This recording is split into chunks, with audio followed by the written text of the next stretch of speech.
what I'm trying to say here is that we have no room anymore for using our public's money to keep up and maintain our electricity system.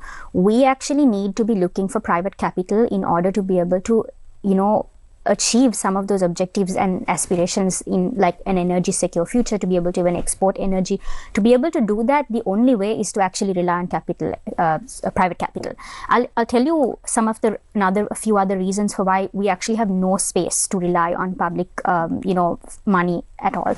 So, like I said, after the sovereign default, we've put a lot of reforms in place for all the good reasons, obviously.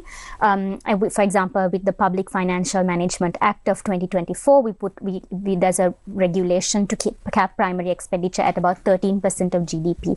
We also have things like the medium-term fiscal framework, where there's a target for only 2.3% of a primary surplus that we can maintain. That is for the medium term. So these are some of the things that we need to make sure that we're staying within and not sort of surpassing, because that's when we're moving towards the danger zone of again going to unsustainable practices.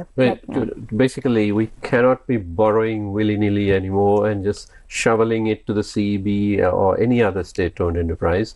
And certainly the corruption is now being minimized, hopefully. But we basically don't have access to the funding. We don't. So, for example, again, another regulation, the Banking Act of 1988. So, in the Act, it says that whatever directive that is released by the central bank should be considered law.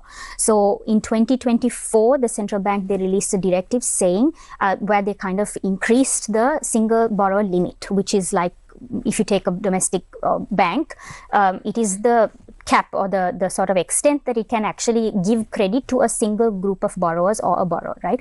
So they actually increased this limit in 2024 to about 25% for its tier 1. Then there's another percentage for its tier 2, but in aggregate only 55% can be sort of given in credit, right? That's what the directive says.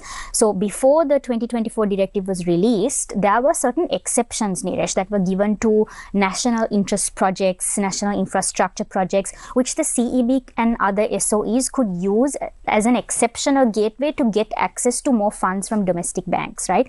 And commercial banks and things like that.